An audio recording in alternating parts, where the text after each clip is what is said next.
This is Scott the Fix-It Guy. Today we're dealing with a Bosch washing machine that has a moldy door gasket or door bellows, and we're going to be replacing it. So I've got it unplugged. I'm prying the spring clamp off with the standard head screwdriver, and then I'm just peeling it off from the front panel. And I'm going to push it into the washing machine. I'm going to have this gasket go all the way in as far as I can, all the way around. And then I'll lift up on the bottom really powerfully to make the spring clamp on the inside let go. It's just a big spring. You have to use a fair amount of force, but you can get it loose. And the old gasket will come out. Here's the spring that holds in the inner part. And then we have this new part. We're going to be using some soap to clean, some soap and water to clean the plastic tub. The rim also had some black mold on it, so we want to get that nice and clean before we put on the new gasket.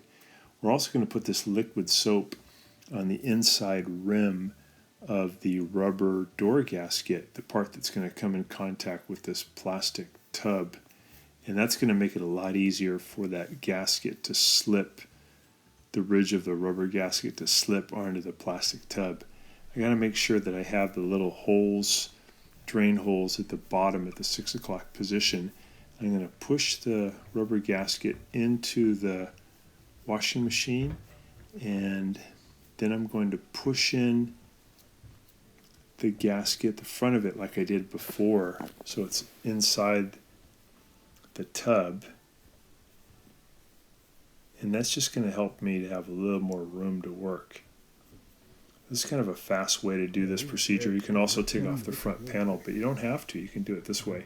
Now I've got my thumbs, and I'm going to push that rubber ridge of the door gasket onto the plastic tub at the 12 o'clock position. I'm going to get that thing in there, and then I'm going to start moving to my left just an inch at a time until I've got it all the way in. And now I've got the spring clamp put around the whole gasket, and I've got two clamps to hold that spring clamp in position at the 9 o'clock and 3 o'clock position.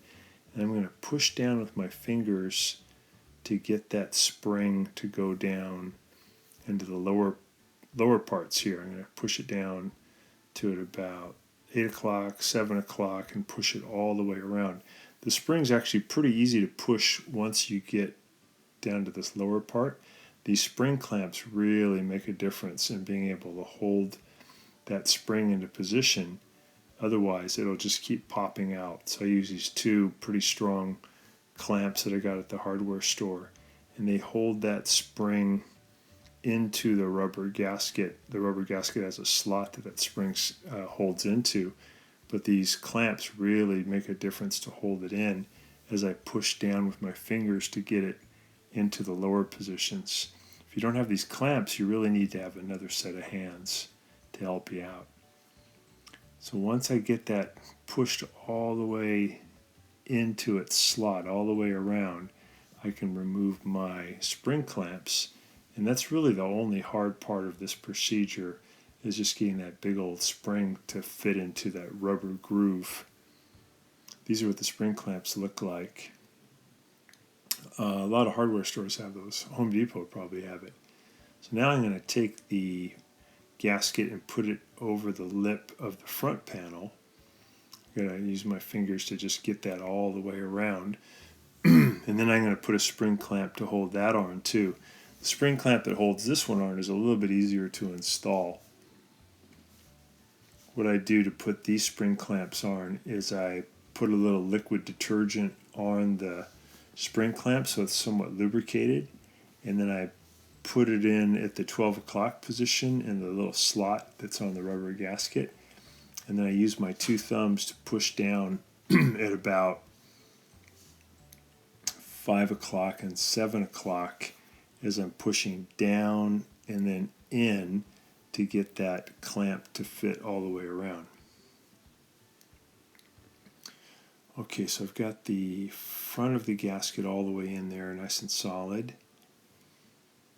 And now we can do the spring clamp. Here's a spring clamp.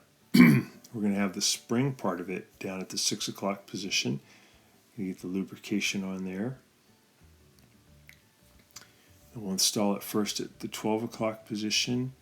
And I'm going to push down with my two thumbs at about 7 o'clock and 5 o'clock. And then I'll push the spring in at the very bottom at the 6 o'clock position. Then you're really done. So you can actually do this kind of procedure on the Bosch pretty fast because you don't have to take off the front panel.